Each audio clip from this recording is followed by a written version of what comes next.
What's going on, everybody, and welcome back to the Hangout Spot where you already know it's Real Talk Sports Talk, live from my man cave. It's your boy Johnny, and let's talk football as I'm about to go around the league and highlight some top performances and key takeaways from Week 15 in the NFL, starting with yesterday's Monday night thriller between the Philadelphia Eagles and the Seattle Seahawks, a game that the Seahawks win late in the fourth quarter, 20-17. Drew Lock throws a dime of a touchdown to Jackson Smith-Njigba to seal the deal.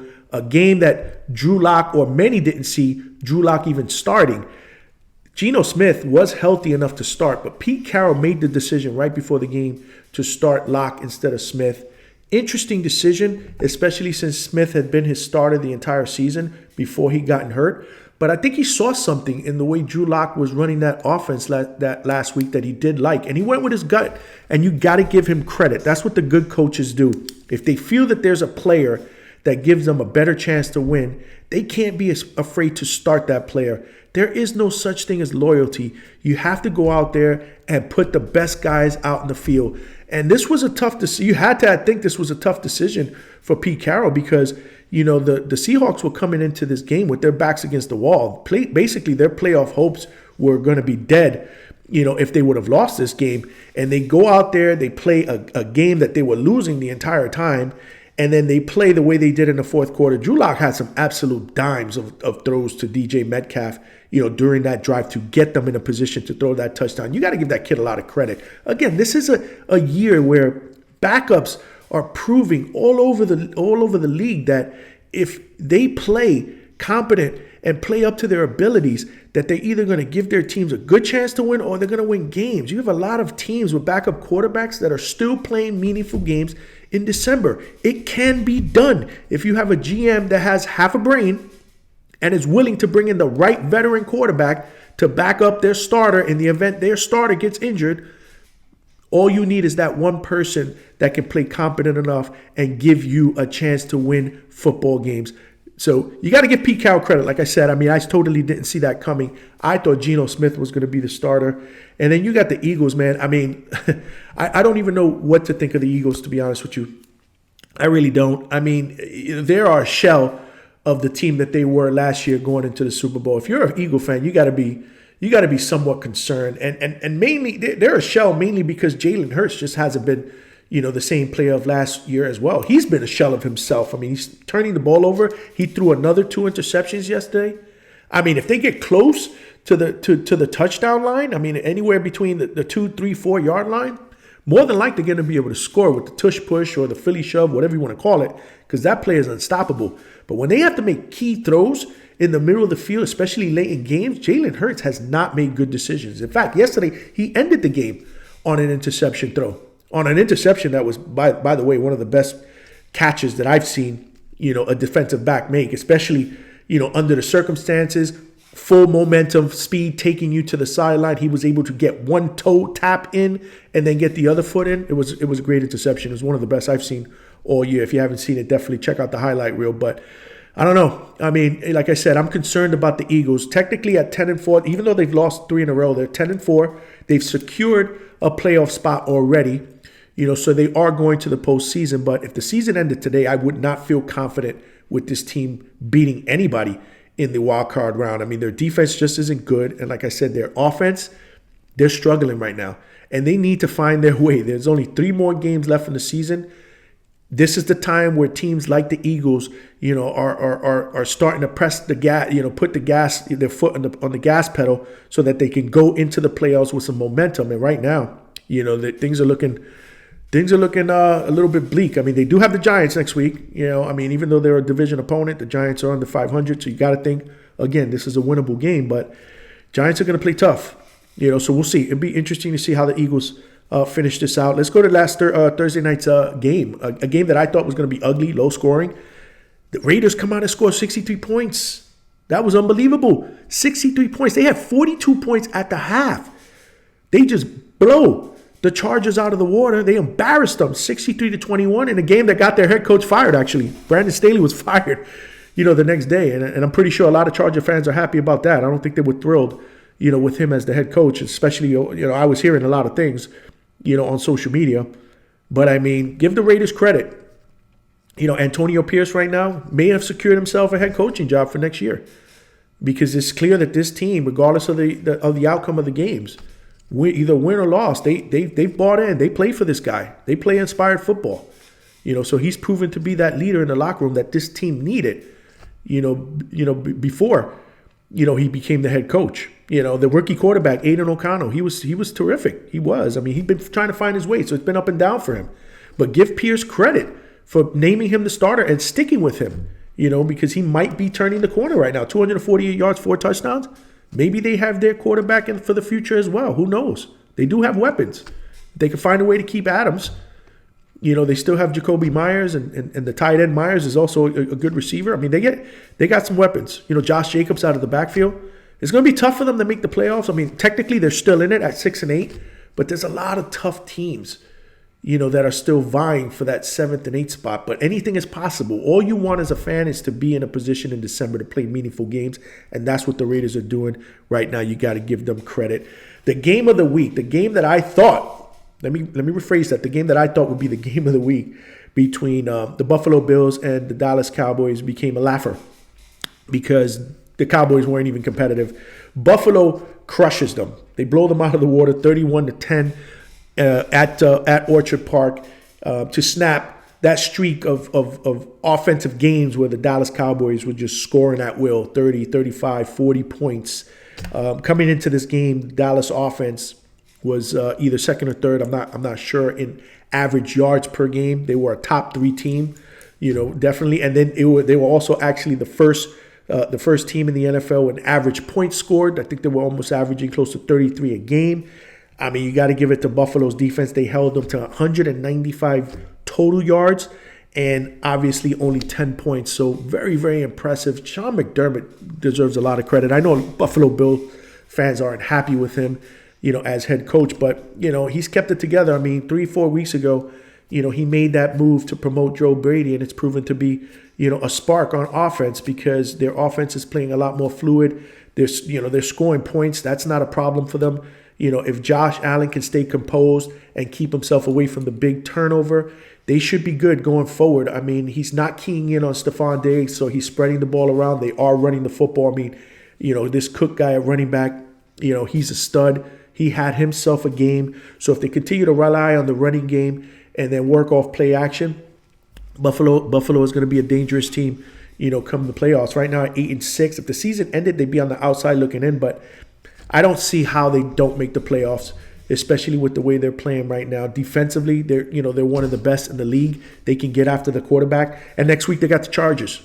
So you got to think that's a pretty easy win for them that gets them to 9-6, closer to either that 6th or 7th wild card spot, or even potentially a division. They're still in the hunt, to win the AFC East.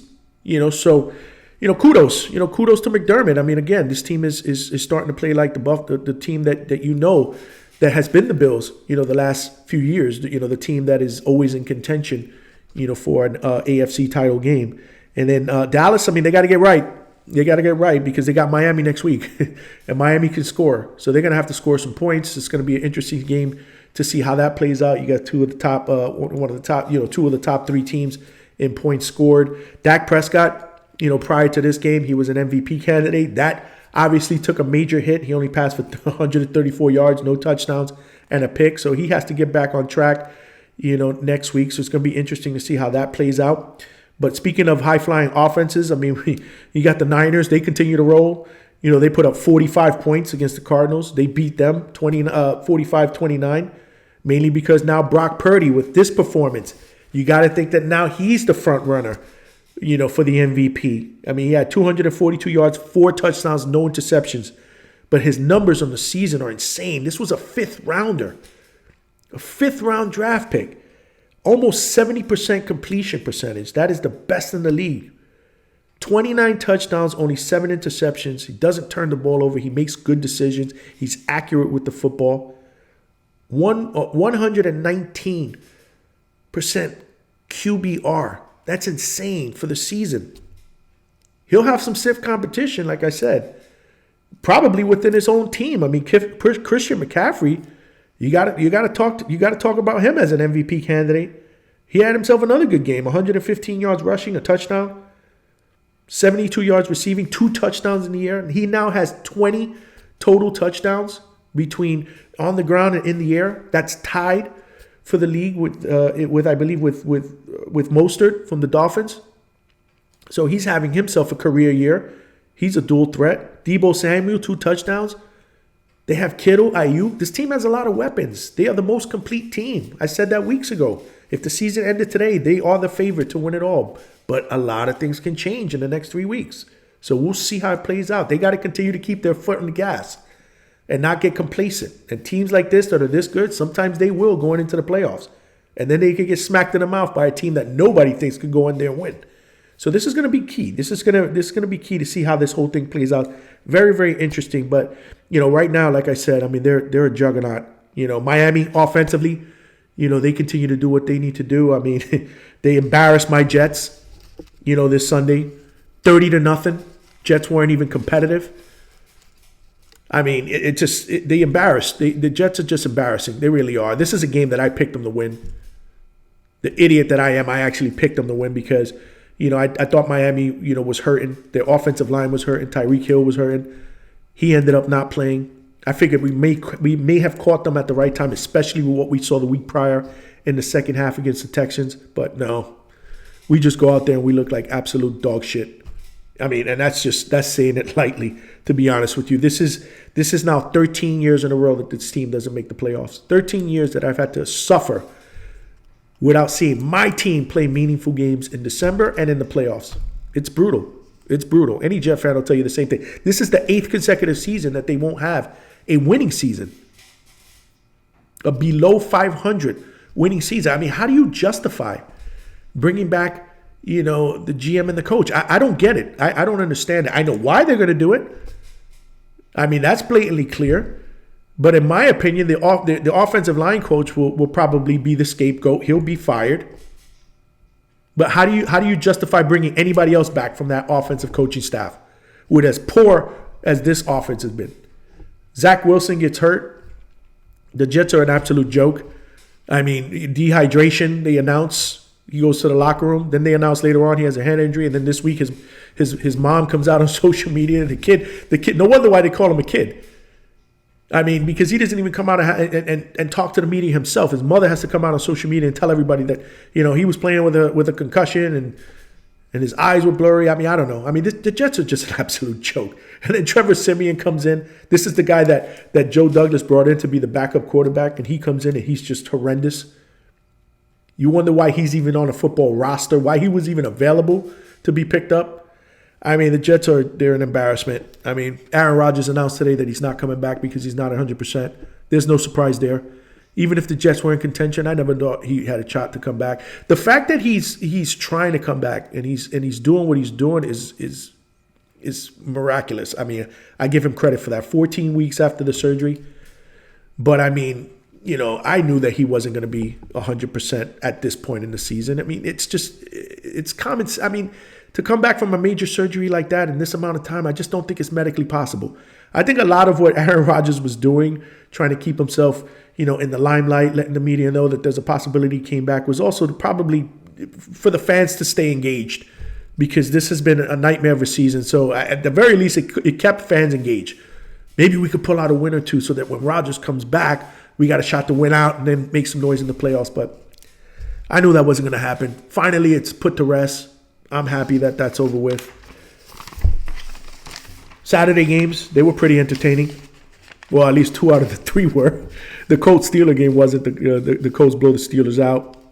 Minshew Mania is still running wild. But, I mean, the Bengals came back. How about that game? They were losing in the fourth quarter. They scored 21 points in the fourth quarter to force overtime. Then they win in overtime. Jake Browning, again, another backup who comes in. And their team doesn't skip a beat. They play competent football. He threw for 324 yards, 2 touchdowns, but timely throws in the fourth quarter and overtime to tie it and get them to win. Great job by Zach Taylor, what he's done with this kid. He's only getting better and building confidence. The Bengals are going to be a team to watch. Right now, they're 8-6. They are in playoff contention. The Vikings fall to 7-7. They got to get right. Find out who their quarterback is. I know Nick Mullins started. Case Keenum finished. Who are they going to go with next week? That's going to be very, very interesting to see what Kevin O'Connell does, because at 7-7, they are still in the mix. But there's a lot of teams in the mix, and we'll talk about that in a second. The Lions, I said it weeks ago, when they score, they can score points. When they're right, they can score points. 42-17. They blow the Broncos out of the water on Saturday night. Jared Goff had himself a day. 78 yards, 5 touchdowns. Again, when they're right, they're right.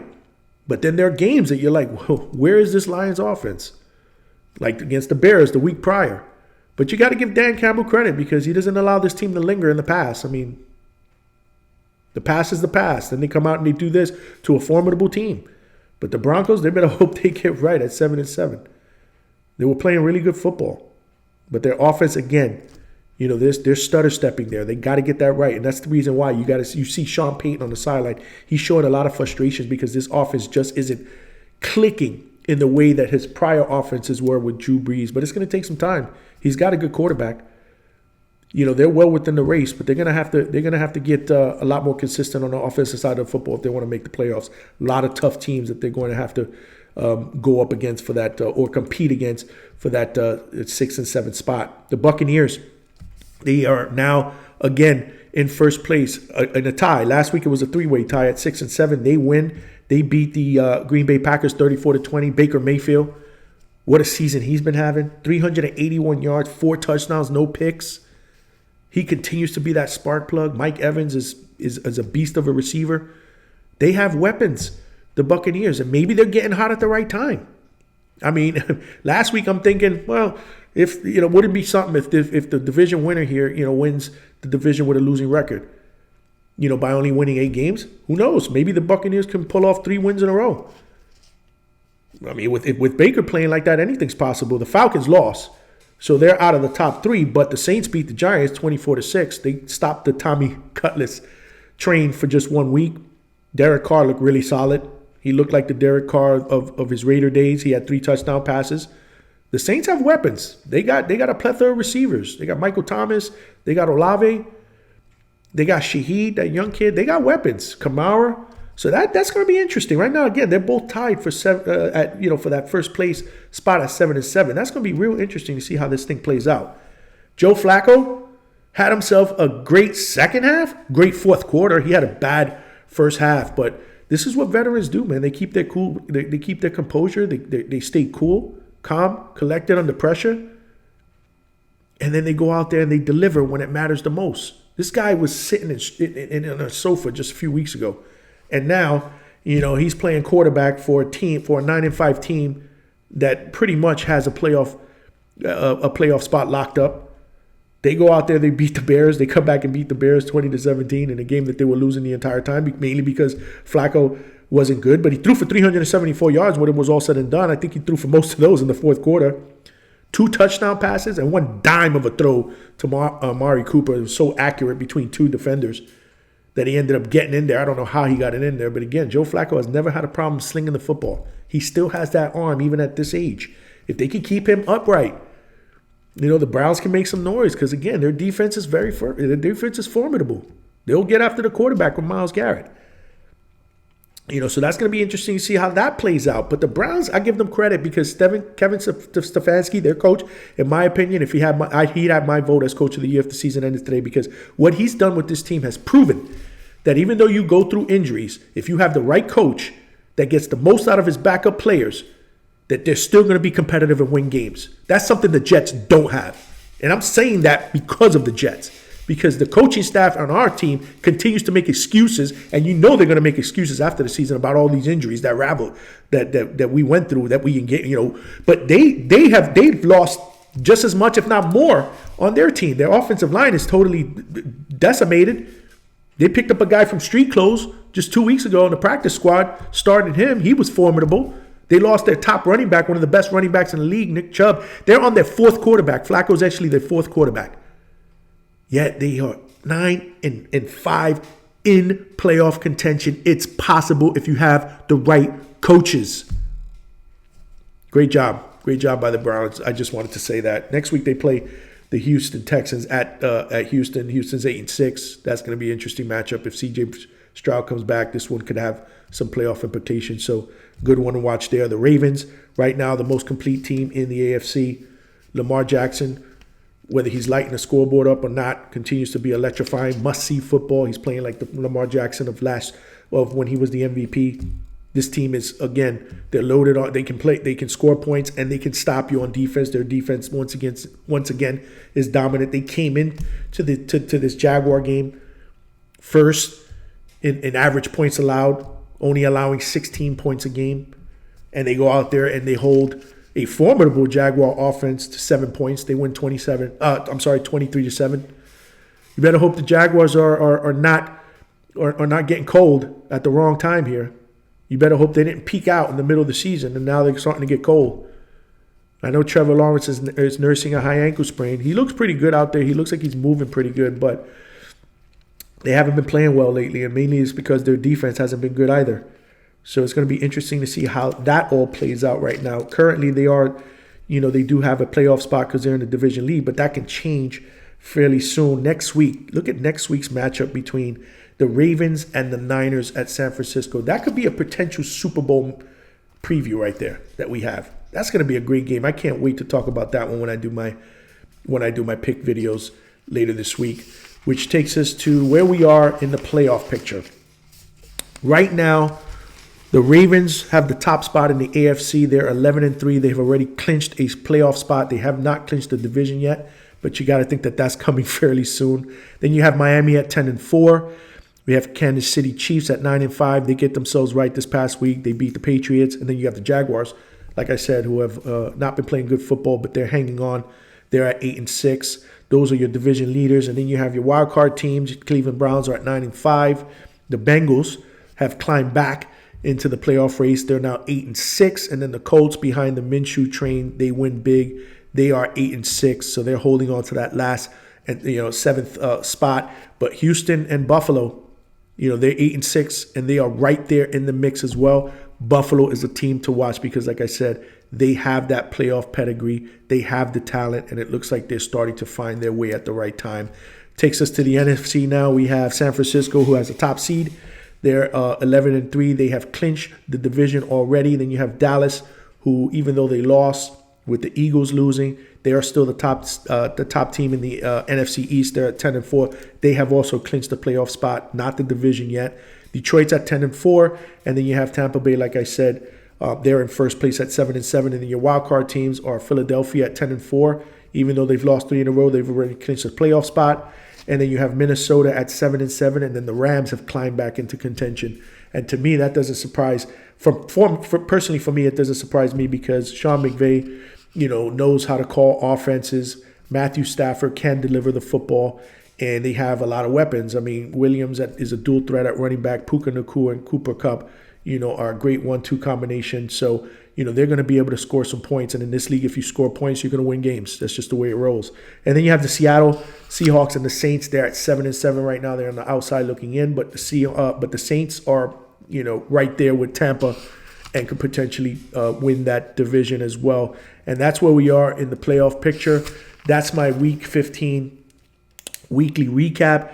Right now, I mean, you got to think that this is the best time of the year. I mean, if you have a team that is playing meaningful games, at this point in the season, late in December, I mean, that's what you want as a fan. I'm jealous because I haven't seen that in forever, but this is where you want to be. This is where the games get tougher to predict, tougher to call, because you got teams that are, you got a lot of division games, so teams that are going up against each other with some good competition. You got some other teams that have gotten hot. You got some other teams that may be trying to cruise a little bit going into the playoffs. So this is a good time to be a fan, man. I mean, the next 3 weeks, the ways that this thing shapes out is going to be pretty exciting to see. Even though I'm a Jet fan, I'm a football fan first. And, I just love watching good football. I love talking good football. I will be doing, playoff previews, playoff recaps. We'll be talking about some of the better games and some of the better teams as we go along. So continue to hang in there with me and let me know your thoughts in the comment section. Feel free to drop a line. If you're new to watching my videos, please subscribe and hit that notification button. That way when I drop a video, you'll be the first. You'll be the first to watch. I'm dropping new content all the time. But at the end of the day, I just want to thank everybody for watching. Obviously, that's the most important thing here. I love doing these videos for my audience. As always, my pick video is coming later on this week, so stay tuned for that. But this is your boy Johnny signing out from the Hangout Spot, and I will talk to everybody soon.